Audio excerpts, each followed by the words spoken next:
Kyle Bradish had his injury in the offseason. Everyone's well aware of that. And even though we're looking at what the timetable could be, we have to go back to the context. So when we talk to Yoni Rosenblatt, PT here for True Sports in Baltimore, I already kind of knew this answer, but it helps someone that is really in touch with this side of the medical world. He works with athletes on a day-to-day basis. He was going to do a much better job of explaining to everyone what Kyle Bradish had to do during the recovery period and then what the risk obviously was moving forward. So let me play that clip for you guys right now. This was, I'd like to say, about a month and a half ago. We talked with Yoni about Kyle Bradish and listened to his response. You saw this coming back from UCL stuff as well. We saw it with Bradish. He got that PRP injection, which is when they pull your blood out, spin it down, and then put it back onto the injured area so that it can increase healing rates. They'll look really good for the short term. What do they look like in September? That can really be a toss-up.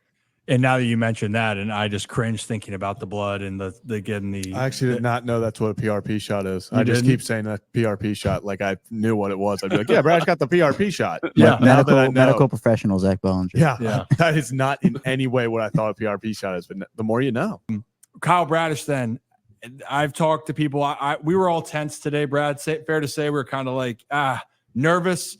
Is this something for the rest of the season that you're just going to have to wait after every start and hope that things are going well? Or can there be this hill that Kyle Bradish has gotten over here that he's now back? You know, can you just kind of touch on the situation? Yes, that's the word. Better word. Yeah, there you go. Yeah, I would say it's more of the cringe and the prayer after every pitch and after every start. You had to say that. I'm sorry about that.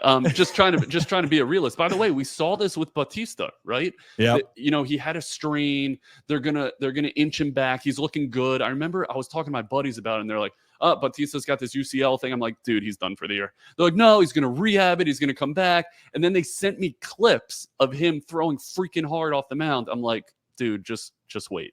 And so you just never know. Now, you do see guys bounce back. And if you do the rehab properly, sometimes the tissues respond. But I'm saying a prayer for Bradish. So as you guys just heard there,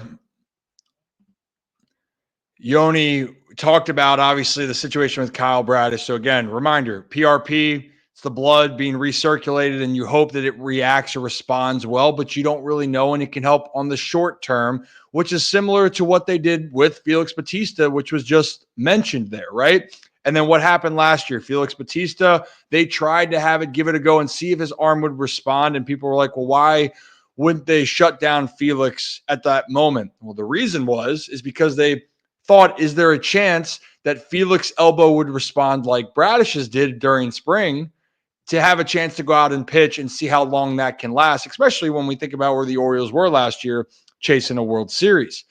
So now going to this conversation now, like I said, this is something that I've always feared from when I heard the injury, but I thought Yoni did a tremendous job of explaining this is something that actually takes a lot more detailed understanding of really what's happening. It's not just a, hey, you're back from the IL and you're good. This is a lingering issue where it's almost like a Band-Aid. This is not something that's like a full cure. The UCL sprain, for people that understand, there's always going to be some sort of tear in that elbow.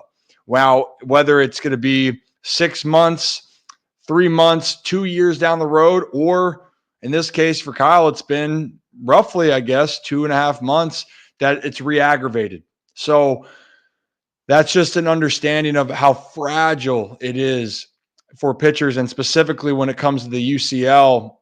And again, I feel for Kyle because I know how hard he works. And that's something that, quite frankly, as players, it's always in the back of your mind. It's not discussed out in the open, but you do understand that when you're dealing with specifically the UCL and that type of injury, you know what the possibility could be.